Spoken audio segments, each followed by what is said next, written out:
నమస్తే అండి. మనం ప్రొసీజర్స్ ఇన్ పార్లమెంట్ డిస్కస్ చేస్తున్నాం. బేసిక్‌గా ప్రొసీజర్స్ ఇన్ పార్లమెంట్‌లో ఒక ఆర్డినరీ బిల్ లేదా money bill, annual financial statement, budget అని గూడా అంటాం మనం దీన్ని వాడుక భాషలో.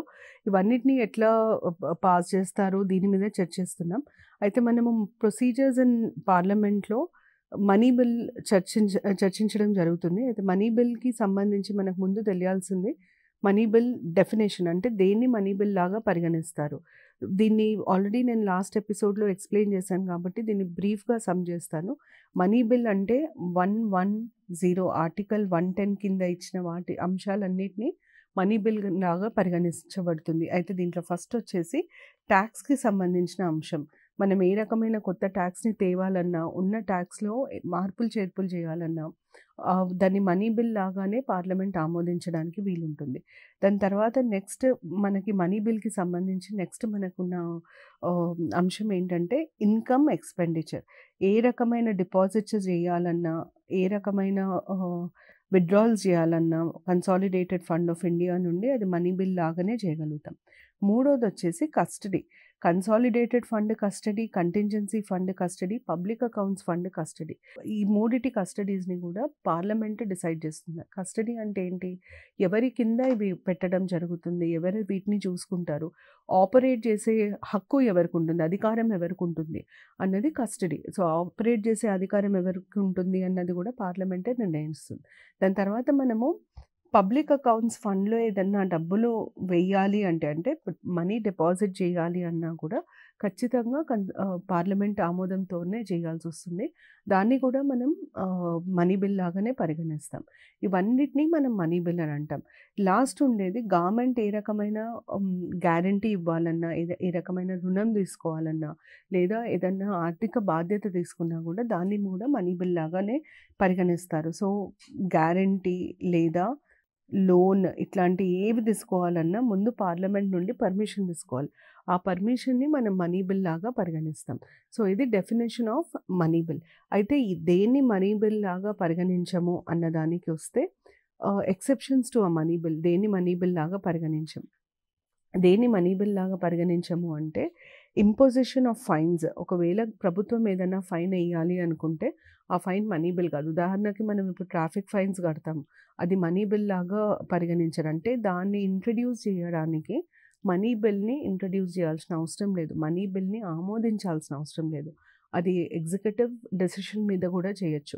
పెక్యునరీ పెనాల్టీస్ అంటే మనీ రూపంలో, ధనం రూపంలో ఇంపోజ్ చేసే పెనాల్టీస్‌ని మనం పెక్యునరీ, నాన్ పెక్యునరీ. పెక్యునరీ అంటే ధనం. Anything that can be measured. దాన్ని ధనం ద్వారా ఏసే పెనాల్టీస్‌ని పెక్యునరీ అంటారు. నాన్ పెక్యునరీ అంటే పనిష్మెంట్, కానీ ధనంతో కూడిన పనిష్మెంట్ కాదు. అంటే పెనాల్టీ కాదు. అది ఇంప్రిజన్‌మెంట్, ఇవన్నీ నాన్ పెక్యునరీ పెనాల్టీస్ కిందకొస్తాయి. అయితే the demand or payment of fees, licence fees కానీ, సర్వీస్ ఫీజ్ కానీ, ఇవన్నీ మనీ బిల్ లాగా ప్రభుత్వం పార్లమెంట్ నుండి పర్మిషన్ తీసుకోవాల్సిన అవసరం ఉండదు.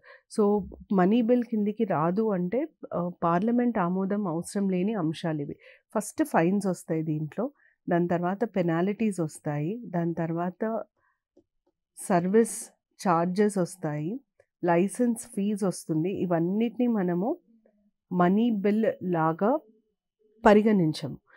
ఇవి కాకుండా లోకల్ సెల్ఫ్ గవర్నమెంట్‌కి సంబంధించి టాక్సెస్, పంచాయత్ రాజ్ కొన్ని టాక్సెస్ ఎయ్యొచ్చు. మున్సిపాలిటీస్ కొన్ని టాక్సెస్ ఏస్తాయి. ఉదాహరణకి ఇంటి పన్ను, హౌస్ ట్యాక్స్ ఎవరేస్తారు? ప్రాపర్టీ ట్యాక్స్ అని అంటాము. లేదా ఇంటి పన్ను, హౌస్ ట్యాక్స్ అంటాము. ఊర్లలో హౌస్ ట్యాక్స్ అయితే పంచాయతీలు కలెక్ట్ చేస్తాయి. సిటీలో ప్రాపర్టీ ట్యాక్స్ అయితే మున్సిపాలిటీస్ కలెక్ట్ చేస్తాయి. ఈ ఈ ఇంటి పన్నుని పార్లమెంట్ మనీ బిల్ ద్వారా ఆమోదించాలి. అది కూడా పన్నే కదా! పార్లమెంట్ మనీ బిల్ ద్వారా ఆమోదించాలంటే అవసరం లేదు. అది లోకల్ సెల్ఫ్ గవర్నమెంట్‌కి సంబంధించింది కాబట్టి పార్లమెంట్‌కి దానికి ఏ రకమైన సంబంధం ఉండదు. అయితే ఒక బిల్లు మనీ బిల్లా కాదా అన్న ప్రశ్న తలెత్తినప్పుడు దాని మీద నిర్ణయం తీసుకునే అధికారం ఎవరికుంటుంది? ఒక బిల్లు మనీ బిల్లా కాదా అని నిర్ణయించే అధికారం స్పీకర్‌కి మాత్రమే ఉంటుంది. ఈ పాయింట్ చాలా చాలా ఇంపార్టెంట్. చాలా సార్లు అడిగారు. Who has the power to decide whether a bill is a money bill or not. ఎవరికి ఒక బిల్ మనీ బిల్లా కాదా అని నిర్ణయించే అధికారం ఉంటుంది అంటే అది స్పీకర్ లోక్సభకి మాత్రమే ఉంటుంది. అందుకనే మనీ బిల్లు లోక్సభలో ఆమోదించిన తర్వాత రాజ్యసభకి పంపే ముందు స్పీకర్ దాని మీద సంతకం చేసి పంపుతారు. అంటే ఇది మనీ బిల్లు, దీన్ని ఆల్రెడీ లోక్సభ ఆమోదించింది అని రాసి పంపిస్తారు స్పీకర్ రాజ్యసభకి. ఇది మనీ బిల్ డెఫినేషన్కి సంబంధించిన విషయం. ఇప్పుడు మనకు తెలియాల్సింది ఏంటంటే మనీ బిల్ ప్రొసీజర్. అసలు ఒక మనీ బిల్లుని ఆమోదించాలంటే ఎలా ఫాలో అవ్వాలి. మీరు మళ్ళీ గుర్తుపెట్టుకోవాల్సింది ఏంటంటే మనీ బిల్ అన్నది మన ఆర్థిక వ్యవస్థకి సంబంధించి ఒక చాలా ముఖ్యమైన అంశము. దాని మీద ప్రశ్నలు ఎక్కువ వచ్చే ఆస్కారం ఉంది. ఫస్ట్ ప్రశ్న దానికి సంబంధించిన ఆర్టికల్స్ అడుగుతారు. 110, 109. 110లో మనీ బిల్ అంటే ఏంటి అంటే డెఫినేషన్ చెప్తారు. 109లో పాటించే విధానం ఏంటి, ప్రొసీజర్ ఏంటి అని చెప్తారు. సో 110, 109 ఫస్ట్ ఈ 2 ఇంపార్టెంట్. దాని తర్వాత నెక్స్ట్ మనీ బిల్ కింద ఏమేమి వస్తాయి నేను ఇంతకుముందు చెప్పాను. పన్నులలో ఎలాంటి మార్పులు రావాల్సి వచ్చినా మనీ బిల్ ద్వారానే అది ఆమోదించబడుతుంది. కస్టడీ ఎవరికి అధికారం ఉంటుంది, consolidated fund, contingency fund, public accounts మీద. ప్రభుత్వం ఏదైనా రుణం తీసుకోవాలన్నా, గ్యారంటీ ఇవ్వాలి అన్నా ఇవన్నీ మనీ బిల్ కిందకే వస్తాయి. దాని తర్వాత కన్సాలిడేటెడ్ ఫండ్లో మనీ డిపాజిట్ చేయాలన్నా, విత్డ్రా చేయాలన్నా, పబ్లిక్ అకౌంట్స్ ఫండ్లో మనీ డిపాజిట్ చేయాలన్నా, విత్డ్రా చేయడానికి ఆమోదం అవసరం లేదు. ఎందుకంటే ప్రజల నుండి తీసుకునే ధనం. ఆ ప్రజల నుండి తీసుకునే ధనంలో ప్రజలని ఇబ్బంది పెట్టి, హింస పెట్టి తీసుకోకుండా చూసే బాధ్యత పార్లమెంట్ది. అందుకనే తీసుకునేటప్పుడు పార్లమెంట్ ఆమోదం కావాలి. కానీ ప్రజల సొమ్ము ప్రజలకు తిరిగి ఇవ్వడానికి ఆమోదం ఎందుకు? అందుకనే ఇచ్చేటప్పుడు పార్లమెంట్ ఆమోదం అవసరం లేదు. ఇది క్లియర్గా అర్థం చేసుకోండి.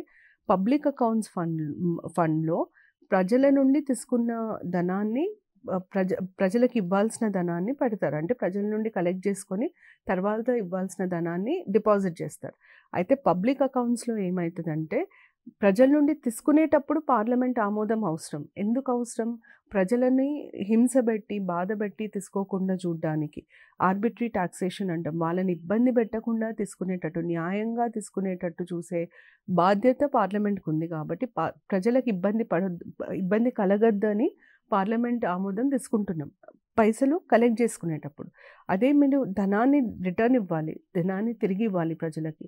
ప్రజల నుండి తీసుకున్న ధనం వాళ్ళకి తిరిగి ఇవ్వడానికి ఎందుకు ఆమోదం అవసరం ఉండదు. సో అందుకనే పబ్లిక్ అకౌంట్స్లోంచి విత్డ్రా చేసేటప్పుడు పర్మిషన్ అవసరం లేదు. పబ్లిక్ అకౌంట్స్లో డిపాజిట్ చేసేటప్పుడు పర్మిషన్ అవసరం. అందుకని మీకు మనీ బిల్లో డిపాజిట్ ఇంటూ పబ్లిక్ అకౌంట్స్ ఉంటుంది కానీ విత్డ్రాల్ ఫ్రమ్ పబ్లిక్ అకౌంట్స్ ఉండదు. అయితే మనీ బిల్ ప్రొసీజర్ ఎట్లా ఉంటుంది అన్న దానికి వస్తే, money bill can be introduced. ఇక్కడ మనము దాన్ని ప్రవేశపెట్టచ్చు ఇన్ లోక్సభ ఓన్లీ. ఇది లోక్సభకు ఉండే ప్రత్యేక అధికారం. రాజ్యసభ లోక్సభకి సమానమైన అధికారాలు ఉండవు. కొన్ని విషయాలలో రాజ్యసభకి ఎక్కువ అధికారాలు ఉంటాయి, కొన్ని విషయాలలో లోక్సభకి ఎక్కువ అధికారాలు ఉంటాయి. మీకు ఫస్ట్ తెలియాల్సింది ఏంటంటే ఎలాంటి అంశాలలో రాజ్యసభకి ఎక్కువ అధికారాలు ఉంటాయి, ఎలాంటి అంశాలలో లోక్సభకి ఎక్కువ అధికారాలు ఉంటాయి. ఇట్లాంటి ప్రశ్నలు కూడా అడుగుతారు. ఆర్థిక లావాదేవీలకు సంబంధించి లోక్సభకు ఉన్న అధికారం రాజ్యసభకు ఉండదు. రాష్ట్రాలకు సంబంధించి రాజ్యసభకు ఉన్న అధికారం లోక్సభకు ఉండదు. ఎందుకు లోక్సభకి ఆర్థిక లావాదేవీలలో ఎక్కువ అధికారం ఉంటుంది అంటే లోక్సభ ప్రజలచే ప్రత్యక్షంగా ఎన్నుకోబడ్డ సభ కాబట్టి, అంటే డైరెక్ట్లీ ఎలెక్టెడ్ బై పీపుల్ కాబట్టి ఆర్థిక అంశాలలో లోక్సభకి ఎక్కువ అధికారం ఇవ్వడం జరుగుతుంది. So can be introduced in Lok Sabha only. అయితే ఇంట్రడ్యూస్ చేయాలంటే కంపల్సరీగా రికమెండేషన్, సిఫార్సు ఉండాలి. ఎవరి సిఫార్సు ఉండాలి? Recommendation of president. ఖచ్చితంగా మనకి ప్రెసిడెంట్ సిఫార్సు మీదనే లోక్సభలో మనీ బిల్ ప్రవేశపెట్టడానికి వీలుంటుంది. రాష్ట్రపతి సిఫార్సు లేని మనీ బిల్లుని లోక్సభలో ప్రవేశపెట్టడానికి వీలుండదు. దాని తర్వాత నెక్స్ట్ మనకు తెలియాల్సింది ఏంటంటే ఇప్పుడు మనం ప్రవేశపెట్టినాం, దాన్ని ఆమోదించాలి. ఎంత మెజారిటీతో ఆమోదించాలి? సింపుల్ మెజారిటీతోని ఆమోదించాల్సి వస్తుంది. సింపుల్ మెజారిటీ అంటే ఏంటి? Present and voting divided by 2 + 1. దీన్ని మనం సింపుల్ మెజారిటీ అని అంటాం. అప్పుడు ఉండి ఓటేసే వాళ్ళల్లో మెజారిటీని సింపుల్ మెజారిటీ అంటాం. ఒక్కసారి సింపుల్ మెజారిటీ ద్వారా ఆమోదింపబడ్డ తర్వాత ఫస్ట్ సర్టిఫైడ్ బై స్పీకర్ అంటే ఇది మేము ఆమోదించాము అని స్పీకర్ ధృవీకరణ ఇవ్వడం. So certified by speaker. దాని తర్వాత మనం దీన్ని రాజ్యసభకి పంపిస్తాం. రాజ్యసభకి పంపించిన తర్వాత 14 రోజుల సమయాన్ని మనం రాజ్యసభకి ఇస్తాం. రాజ్యసభకి 14 రోజుల సమయాన్ని ఇచ్చి రాజ్యసభ మీరు ఈ బిల్లుని పరిశీలించండి అని చెప్పడం జరుగుతుంది. ఈ 14 రోజుల తర్వాత రాజ్యసభ బిల్లు పరిశీలించకపోయినా ఏమైనా రికమెండేషన్స్ చేసినా ఏది చేసినా 14 రోజుల తర్వాత మళ్ళీ ఈ బిల్లుని ఏం చేస్తారు, లోక్సభకి పంపిస్తారు. ఒకవేళ రాజ్యసభ ఏమన్నా సిఫార్సులు చేస్తే లోక్సభ ఆ సిఫార్సులని పరిగణించవచ్చు. అంటే దాన్ని కన్సిడర్ చేయొచ్చు, చేయకపోవచ్చు. కానీ రాజ్యసభ ఇచ్చే సూచనలను లోక్సభ పాటించాలని ఎలాంటి నిబంధన ఉండదు, అంటే ఒత్తిడి ఉండదు లోక్సభ మీద. Lok Sabha decision final. రాజ్యసభకి మనీ బిల్లుని ఆమోదించే హక్కు ఉండదు. రాజ్యసభ ఏం చేయగలుగుతుంది, ఉట్టి పరిశీలించగలుగుతుంది. పరిశీలించి సూచనలు ఇవ్వగలుగుతుంది. ఈ సూచనలని తీసుకోవాలా వద్దా అన్న నిర్ణయం లోక్సభది. దీని తర్వాత మళ్ళీ లోక్సభ నుండి దీన్ని ప్రెసిడెంట్కి పంపిస్తారు. ప్రెసిడెంట్కి సంతకానికి పంపిస్తారు. ప్రెసిడెంట్ దీన్ని తిరిగి పంపడానికి వీలుండదు అంటే ప్రెసిడెంట్కి సస్పెన్స్ వీటో ఉండదు, తిరిగి పంపించడానికి వీలుండదు. ప్రెసిడెంట్ దాన్ని ఖచ్చితంగా ఆమోదించాలి అని కూడా రాసుండదు. రాజ్యాంగంలో తిరిగి పంపడానికి వీలుండదు అని రాసుంది, కానీ ఖచ్చితంగా ఆమోదించాలి అని రాసలేదు. సో తిరిగి పంపడానికి వీలుండదు. ప్రెసిడెంట్ దాన్ని ఎంత సమయంలో సంతకం పెట్టాలి అని కూడా ఏ టైం లైన్ ఉండదు. సో ఇది ప్రెసిడెంట్కి వెళ్ళడం జరుగుతుంది. ఇది మనీ బిల్కి ఫాలో అయ్యే ప్రొసీజర్. సో మనీ బిల్కి మీరు గుర్తుపెట్టుకోవాల్సింది ఏంటంటే ప్రొసీజర్ ఫస్ట్ లోక్సభలో మాత్రమే దీన్ని ప్రవేశపెట్టచ్చు. ఖచ్చితంగా రాష్ట్రపతి సిఫార్సు మీదనే ప్రవేశపెట్టాలి. లోక్సభ దీన్ని సాధారణ మెజారిటీతోనే ఆమోదిస్తుంది. ఒక్కసారి లోక్సభ ఆమోదించిన తర్వాత దీన్ని స్పీకర్ సర్టిఫై చేస్తారు, దాన్ని రాజ్యసభకు పంపిస్తారు. రాజ్యసభకి ఎన్ని రోజుల సమయం ఇవ్వబడుతుంది అన్నది ఇంపార్టెంట్. రాజ్యసభకి 14 రోజుల సమయాన్ని కేటాయింపబడుతుంది. ఒక్కసారి రాజ్యసభకి 14 రోజుల సమయాన్ని ఇచ్చిన తర్వాత మళ్ళీ ఆ బిల్లుని లోక్సభకి తిరిగి పంపిస్తారు. ఆ మనీ బిల్లు మీద రాజ్యసభ ఏమన్నా సిఫార్సులు చేస్తే లోక్సభ దాన్ని పరిగణనలోకి తీసుకోవచ్చు, తీసుకోకపోవచ్చు. లోక్సభ నుండి దాన్ని డైరెక్ట్గా ప్రెసిడెంట్కి పంపడం జరుగుతుంది. ఇది మనీ బిల్కి సంబంధించిన ప్రొసీజర్, కాన్స్టిట్యూషన్లో ఇచ్చిన ప్రొసీజర్. ఈ ప్రొసీజర్ మీకు చాలా చాలా ఇంపార్టెంట్. మనీ బిల్కి సంబంధించిన ప్రతి అంశము మీకు ప్రిలిమ్స్కి ఇంపార్టెంట్. అది ఏ కాంపిటేటివ్ ఎగ్జామ్ అయినా సరే. గ్రూప్ 1కి ప్రత్యేకంగా చాలా ముఖ్యమైనది. గ్రూప్ 2కి అయితే ఇది కంప్లీట్ డీటెయిల్ తెలియాలి. ఇప్పుడు మిగతా కాంపిటేటివ్ ఎగ్జామ్స్ ఉన్నాయి కదా, టెక్నికల్ ఎగ్జామ్స్ కానీ మిగతా వాటిలలో ఏంటంటే కనీసం మీకు ఆర్టికల్ నంబర్, దీన్ని ఎక్కడ ఇంట్రడ్యూస్ చేస్తారు, ఎన్ని రోజులు సమయం ఇస్తారు రాజ్యసభకి, ఇట్లాంటి డీటెయిల్స్ తెలుసుకోవడం ఇంపార్టెంట్. ఇది మనీ బిల్. మనీ బిల్ తర్వాత మనం డిస్కస్ చేయాల్సింది annual financial statement. Annual financial statement అన్న పదం కాన్స్టిట్యూషన్లో ఎక్కడిచ్చారు అన్నది ఇంపార్టెంట్. ఈ పదాన్ని కాన్స్టిట్యూషన్లో article 112, so article 112 article number కూడా చాలా ముఖ్యమైనది. 112 చాలా ముఖ్యమైన ఆర్టికల్. యాన్యువల్ ఫైనాన్షియల్ స్టేట్మెంట్ని మనం సాధారణ వాడుక భాషలో బడ్జెట్ అని పిలుచుకుంటాం. దాన్ని మనం బడ్జెట్ అని పిలుచుకుంటాం. ఎందుకు యాన్యువల్ ఫైనాన్షియల్ స్టేట్మెంట్ ఇంపార్టెంట్ అంటే ఒక సంవత్సరానికి సంబంధించి ప్రభుత్వ లావాదేవీలని మొత్తము పార్లమెంటు నుండి మన ఆమోదం తీసుకునే విధానాన్ని మనం బడ్జెట్ అంటే ఒక సంవత్సరానికి ఈ ఫైనాన్షియల్ ఇయర్కి మనకుండే ఖర్చులు ఏంటి, మనకుండే ఇన్కమ్ సోర్స్ ఏంటి, ఇవన్నిటిని ఒక డాక్యుమెంట్లో ప్రజెంట్ చేసి ఆ డాక్యుమెంట్ని మనం పార్లమెంట్లో అప్రూవల్ తీసుకుంటాం. దాన్ని బడ్జెట్ అంటాం. సో ఒక సంవత్సరం పాటు ఆర్థిక వ్యవస్థ మొత్తము ఈ బడ్జెట్ మీద డిపెండ్ అయి ఉంటుంది. అందుకనే ఇది చాలా ముఖ్యమైనది. బడ్జెట్ అన్న పదాన్ని ఎక్కడా కాన్స్టిట్యూషన్లో ఇవ్వలేదు. గ్రూప్ 1 2009-10లో జరిగిన ప్రిలిమ్స్, ఏపీపీఎస్సీ ఉండేప్పుడు ప్రిలిమ్స్లో ఈ ప్రశ్న అడగడం జరిగింది. బడ్జెట్ అనే పదాన్ని రాజ్యాంగంలో ఎక్కడిచ్చారు అని. ఎక్కడ ఇవ్వలేదు. బడ్జెట్ అన్న పదమే లేదు అసలు రాజ్యాంగంలో. బడ్జెట్ని మనం యాన్యువల్ ఫైనాన్షియల్ స్టేట్మెంట్ అని అంటాం. సో మీరు ఎంసీక్యూస్ పాలిటీ మీద ఆన్సర్ చేసేటప్పుడు ఒక జాగ్రత్త మీరు తీసుకోవాల్సింది ఏంటంటే రాజ్యాంగానికి సంబంధించి అడిగే ప్రశ్నలని రాజ్యాంగంలో ఇచ్చిన పదాల ద్వారానే మీరు ఆన్సర్ చేయాలి. అంటే ఈ పదం రాజ్యాంగంలో ఉందా లేదా, రాజ్యాంగం ఈ పదానికి సంబంధించి అర్థం ఇచ్చిందా లేదా, ఇట్లాంటి ప్రశ్నలు బాగా అడుగుతారు. ఉదాహరణకి చైల్డ్ లేబర్ని డిఫైన్ చేయలేదు, కానీ చైల్డ్ లేబర్ అన్న పదం రాజ్యాంగంలో ఉంది. అలాగే మైనారిటీ అన్న పదము రాజ్యాంగంలో ఇవ్వడం జరిగింది. ఎన్ని రకాల మైనారిటీలు ఉంటారు అన్నదానికి రాజ్యాంగంలో రిలీజియస్, లింగ్విస్టిక్ అన్న పదాలు చెప్పడం జరిగింది. కానీ మైనారిటీ అంటే ఎవరు అన్న పదానికి అర్థం రాజ్యాంగం ఇవ్వదు. అలాగే బడ్జెట్ అన్న పదం రాజ్యాంగంలో ఎక్కడ రాసిపెట్టి ఉండదు. బడ్జెట్ని రాజ్యాంగంలో యాన్యువల్ ఫైనాన్షియల్ స్టేట్మెంట్ అని అంటారు. ఇంకా చెప్పాలంటే లోక్సభ, రాజ్యసభ అనే పదాలని రాజ్యాంగంలో ఇవ్వరు. లోక్సభ బదులుగా హౌస్ ఆఫ్ పీపుల్, రాజ్యసభ బదులుగా కౌన్సిల్ ఆఫ్ స్టేట్స్ అన్న పదాలను వాడడం జరుగుతుంది. సో మీరు మొత్తం రాజ్యాంగం చదువుతున్నా కూడా మీకు లోక్సభ అన్న పదం కనిపించదు, రాజ్యసభ అన్న పదం కనిపించదు. సో ఇవన్నీ చిన్న చిన్న పాయింట్స్, కానీ వీటి మీద క్వశ్చన్స్, బేసిక్ క్వశ్చన్స్ అడగాలి అనుకున్నప్పుడు వీటి మీదనే అడుగుతారు. ఈ పాయింట్స్ మీద మన క్లారిటీ ఉండడం చాలా ఇంపార్టెంట్. సో బడ్జెట్కి సంబంధించి యాన్యువల్ ఫైనాన్షియల్ స్టేట్మెంట్, బడ్జెట్కి సంబంధించి మనకి ఏం తెలియాలి? మనకు ఫస్ట్ ఆర్టికల్ 112 కింద ఉన్న అంశాలు తెలియాలి. 112 మనకి ఏమేం చెప్తుందంటే, ఫస్ట్ బడ్జెట్ ఎవరి బాధ్యత, రెస్పాన్సిబిలిటీ ఎవరి మీద ఉంటుంది. ఈ బడ్జెట్ పార్లమెంట్కి వెళ్ళేటట్టు చూసే బాధ్యత ప్రెసిడెంట్ మీద ఉంటుంది, ప్రెసిడెంట్కి ఉంటుంది. సో యాన్యువల్ ఫైనాన్షియల్ స్టేట్మెంట్ని పార్లమెంట్లో ఇంట్రడ్యూస్ చేసే బాధ్యత రాష్ట్రపతికి ఉంటుంది.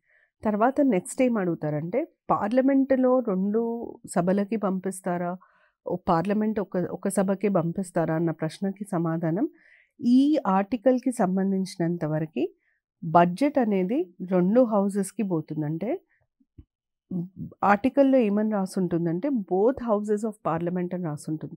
సో లోక్సభలోనూ ప్రవేశపెట్టాలి, రాజ్యసభలోనూ ప్రవేశపెట్టాలి.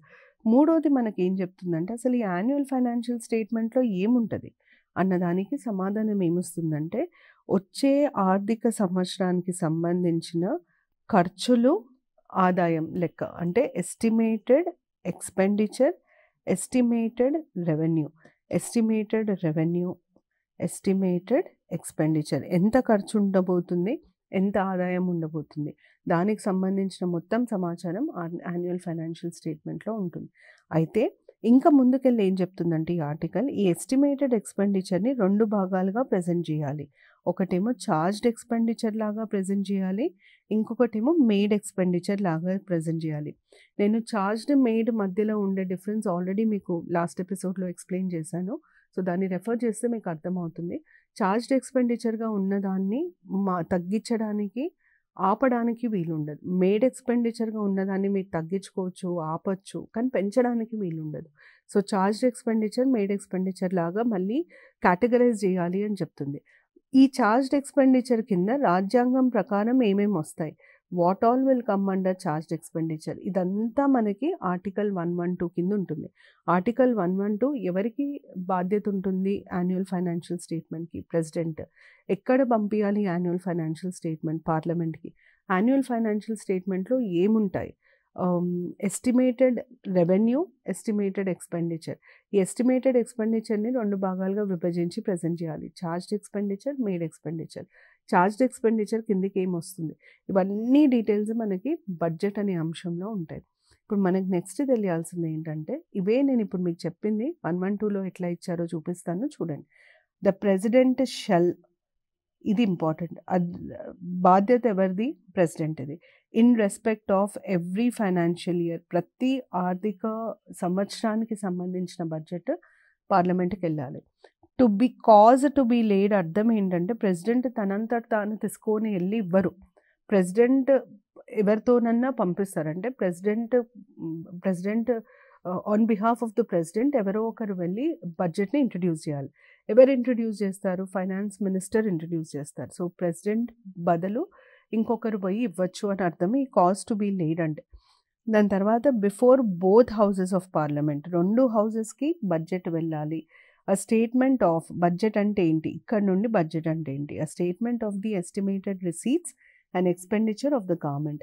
ఎస్టిమేటెడ్ రిసీట్స్ అంటే గవర్నమెంట్కి వచ్చే డబ్బు, ఎస్టిమేటెడ్ ఎక్స్పెండిచర్ అంటే గవర్నమెంట్ ఖర్చు చేయాల్సిన ధనం. for that year in this part referred to be as annual financial statement. ఇది annual financial statement ఒక అర్థము రాజ్యాంగం ప్రకారం. ఇప్పుడు ఈ ఎస్టిమేటెడ్ ఎక్స్పెండిచర్ ఏదైతుందో 2 భాగాలుగా విభజించాలి అంటున్నారు. మీరు ఇక్కడ గమనిస్తే మీకు చార్జ్డ్ అన్న పదం కనిపిస్తుంది, ఇక్కడ గమనిస్తే మేడ్ అన్న పదం కనిపిస్తుంది. చార్జ్డ్ అన్న పదంకి అర్థం ఏంటంటే ఏదేదైతే చార్జ్డ్గా డిక్లేర్ చేయడం జరిగిందో దాన్ని పార్లమెంట్కి తగ్గించడానికి ఆస్కారం ఉండదు, ఆపడానికి ఆస్కారం ఉండదు. మేడ్ అనే ఎక్స్పెండిచర్ మీరు ఎంత చర్చించుకుంటారో చర్చించుకోండి, దాన్ని తగ్గించవచ్చు, మీకు నచ్చకపోతే దాన్ని రిజెక్ట్ చేయొచ్చు. అది మేడ్ ఎక్స్పెండిచర్. ఈ 2 భాగాలుగా విభజించాలి. ఇప్పుడు చార్జ్డ్ ఎక్స్పెండిచర్ కింద ఏమొస్తుంది? ఫస్ట్ రాష్ట్రపతికి సంబంధించి ఖర్చులు, జీతం ఇవన్నీ. దాని తర్వాత speaker, deputy speaker, chairman, deputy chairman. Speaker, deputy speaker Lok Sabha, chairman, deputy chairman Rajya Sabha, వారి జీత భృత్యాల గురించి. దాని తర్వాత డెట్ ఛార్జెస్, ప్రభుత్వం ఏదన్నా అప్పు చేసింది, అప్పు తిరిగి పే చేయాలి. ఆ ప్రభుత్వం చేసిన అప్పుని తిరిగి పే చేయకపోతే ఏమవుతుంది? లీగల్ ఇష్యూస్ కాకుండా, ఇప్పుడు ఉదాహరణకి మనం వరల్డ్ బ్యాంక్ నుండి అప్పు చేసాం, తిరిగి పే చేసే పరిస్థితులలో మనం లేము. ఇంటర్నేషనల్ లెవెల్లో భారతదేశంకు ఉండే ఇమేజ్ ఎఫెక్ట్ అవుతుంది. మళ్ళీ రేపొద్దున మనకు తిరిగి ఎవరు అప్పు ఇవ్వరు. ఇవన్నీ సమస్యలు ఉండకుండా ఒక్కసారి ఏదైనా అప్పు తీసుకుంటే ఖచ్చితంగా అది తిరిగి పే చేయాలి. అందుకనే అది చార్జ్డ్ ఎక్స్పెండిచర్. దాని తర్వాత శాలరీస్, ఇవన్నీ ఇంత పెద్ద పాయింట్కి అర్థం ఏంటంటే శాలరీ, జీతాలు ఎవరివి? జడ్జెస్వి, సుప్రీం కోర్టు జడ్జెస్వి. దాని తర్వాత పెన్షన్స్ ఎవరివి? సుప్రీం కోర్టు జడ్జెస్వి, హైకోర్టు జడ్జెస్వి కూడా. Pensions of SC and HC judges of high court and judges of supreme court. ఇవన్నీ యాన్యువల్ ఫైనాన్షియల్ ఇవన్నిటిని మనం యాన్యువల్ ఫైనాన్షియల్ స్టేట్మెంట్లో చార్జ్ ఎక్స్పెండిచర్ లాగా పరిగణిస్తాం. తర్వాత క్యాగ్. దాని తర్వాత ఏదన్నా కోర్ట్ ఏదైనా జడ్జ్మెంట్ ఇచ్చింది, కోర్ట్ ఏమైనా జడ్జ్మెంట్ ఇచ్చినప్పుడు ఆ జడ్జ్మెంట్కి సంబంధించి ఏదైనా మనీ పే చేయాల్సి వస్తే, ఉదాహరణకి కోర్టు కంపెన్సేషన్ ఇవ్వాలి అని చెప్పింది, కంపెన్సేషన్ ఇవ్వడానికి కావాల్సిన ధనాన్ని కూడా మనం చార్జ్ ఎక్స్పెండిచర్ లానే కన్సిడర్ చేస్తాం, మేడ్లాగా కన్సిడర్ చేయము. దాని తర్వాత any expenditure declared by this constitution or parliament by law to be charged. Parliament by law to be charged అంటే ఒక సాధారణ చట్టం ద్వారా ఇది చార్జ్డ్ ఎక్స్పెండిచర్ అని పార్లమెంట్ డిక్లేర్ చేస్తే దాన్ని మనం చార్జ్డ్ ఎక్స్పెండిచర్ అంటాం. ఉదాహరణకి పార్లమెంట్ చార్జ్డ్ ఎక్స్పెండిచర్ లాగా లోక్పాల్ అండ్ లోకాయుక్త యాక్ట్ కింద లోక్పాల్కి సంబంధించిన ఖర్చులన్నీ చార్జ్డ్ ఎక్స్పెండిచర్ అని డిక్లేర్ చేయడం జరిగింది. అది రాజ్యాంగంలో రాసలేదు, అదొక సాధారణ చట్టంలో చెప్పబడింది, అది కూడా చార్జ్డ్ ఎక్స్పెండిచర్ కిందకి వస్తుంది. సో ఆర్టికల్ 112 ప్రకారం చార్జ్డ్ ఎక్స్పెండిచర్లో ఏమేమి వస్తుంది అన్న ప్రశ్నకి సమాధానం ఏంటి అంటే క్యాగ్ జీతం, president salary, judges salary, pension, president salary pension, CAG salary pension. దాని తర్వాత speaker, deputy speaker, chairman, deputy chairman, వీళ్ళందరి శాలరీస్, అలవెన్సెస్ ఇవన్నీ వస్తాయి. ఇది వీళ్ళకి సంబంధించిన ఇన్ఫర్మేషన్. దాని తర్వాత నెక్స్ట్ మనకు తెలియాల్సింది ఏంటంటే అసలు యాన్యువల్ ఫైనాన్షియల్ స్టేట్మెంట్ని పార్లమెంట్లో ఎట్లా ఇంట్రడ్యూస్ చేస్తారు, ఎంత సమయం. మీరు గమనిస్తే పార్లమెంట్లో జరిగే ఏ విధానంలో కూడా ఒక సమయం, నిర్ధారిత సమయం ఉండదు. అంటే ఈ టైంలో ఇది చెయ్యాలి అని ఎక్కడ రాసుండదు. కానీ ఆర్థిక వ్యవస్థకి సంబంధించి, ఆర్థిక విధానాలకు సంబంధించి మాత్రమే సమయాలు ఉంటాయి. బడ్జెట్కి సంబంధించి కూడా సమయం చెప్తుందనమాట. ఇంత టైంలో ఇది ఇది పాస్ అవ్వాలి, ఇంత టైంలో ఇది పాస్ అవ్వాలి. అయితే బడ్జెట్ని ఎలా ఇంట్రడ్యూస్ చేస్తారు? ఒక బిల్లుని మామూలుగా ఎట్లా ఇంట్రడ్యూస్ చేస్తామో అట్లానే ఇంట్రడ్యూస్ చేస్తాం. కానీ బడ్జెట్ని ఇంట్రడ్యూస్ చేసేటప్పుడు ఫస్ట్ స్టేజ్ని మనం ఇంట్రడక్షన్ అని అంటాం. ఇంట్రడక్షన్లో ఏమవుతుందంటే బడ్జెట్ని ప్రవేశపెడతారో పార్లమెంట్లో. ఇప్పుడు మనకి ఇంట్రడక్షన్లో ఏమవుతుంది అన్నది తెలియదు. బడ్జెట్ని ప్రవేశపెట్టే అధికారం యూనియన్ ఫైనాన్స్ మినిస్టర్కి ఉంటుంది. ఎక్కడ ప్రవేశపెడతారు? లోక్సభలో ప్రవేశపెడతారు. ఎప్పుడు? First working day of February at 11 AM. ఇంతకుముందు ఏమయ్యేదంటే వాళ్ళు ఫస్ట్ వర్కింగ్ డే రోజు ఇంట్రడ్యూస్ చేసేవాళ్ళు కాదు, లాస్ట్ వర్కింగ్ డే రోజులో ఇంట్రడ్యూస్ చేసేవాళ్ళు. ఇప్పుడు first working day at 11 AM. దాని తర్వాత మీకు తెలియాల్సింది ఏంటంటే ఇంట్రడక్షన్ని మనము చాలా ఫేమస్గా బడ్జెట్ ప్రసంగం లాగా పిలుస్తాం అన్నమాట. సో బడ్జెట్ స్పీచ్ అంటే nothing but introduction of budget స్పీచ్లో ఏం చెప్తారు? ఆర్థిక శాఖ మంత్రి బడ్జెట్‌లో మాకు ఇన్ని కోట్లు వస్తాయి, మేము ఇన్ని కోట్లలో ఈ స్కీమ్కి ఇంత ఇస్తున్నాము, దీనికి ఇంత ఇస్తున్నాము, ఈ డిపార్ట్మెంట్కి ఇంత, డిఫెన్స్కి ఇంత, ఇవన్నీ మేము చేస్తున్న అలొకేషన్స్. బడ్జెట్‌లో ఈ కొత్త కొత్త పథకాలను ప్రవేశపెడుతున్నాం. ఉన్న పథకాలని వీటిని కొనసాగిస్తామని నిర్ణయం తీసుకున్నాము.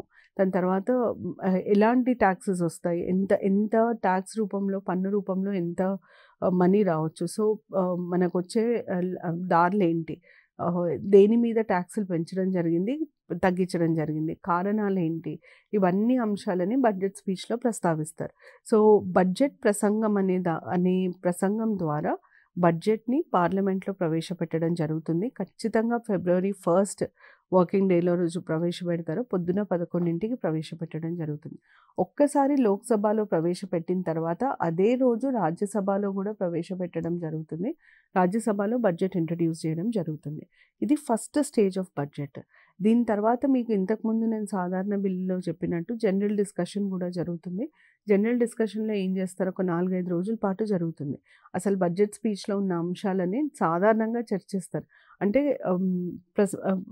పరిశీలన జరగదు, చర్చ మాత్రం జరుగుతుంది. ఒక సాధారణంగా అసలు ఏమేమి ఉన్నాయి అన్న దాని మీద చర్చ జరుగుతుంది. దాని తర్వాత ఒక 3-4 వారాల పాటు పార్లమెంటు సమావేశాలను ఆపేయడం జరుగుతుంది. ఎందుకు ఆపేస్తారు, అసలు ఇక్కడ నుండి బడ్జెట్ ప్రొసీజర్ ఏముంటుంది అన్నది మనం నెక్స్ట్ ఎపిసోడ్లో డిస్కస్ చేద్దాం. నెక్స్ట్ ఎపిసోడ్లో నేను మీకు బడ్జెట్ ప్రొసీజర్ కంప్లీట్ చేసి చాలా బ్రీఫ్గా పార్లమెంటరీ కమిటీస్, పార్లమెంట్లో చాలా కమిటీస్ ఉంటాయి, ఎందుకు ఈ కమిటీస్ని కాన్స్టిట్యూట్ చేయడం జరుగుతుంది, కమిటీస్ వల్ల ఏంటి ప్రయోజనము, 3 కమిటీల గురించి మనకు ఖచ్చితంగా తెలియాలి. ఆ కమిటీలకు సంబంధించిన సమాచారం ఇది చెప్తాను. నెక్స్ట్ ఎపిసోడ్లో మనం బడ్జెట్ ప్రొసీజర్ కంటిన్యూ చేద్దాము. Thank you. నమస్తే.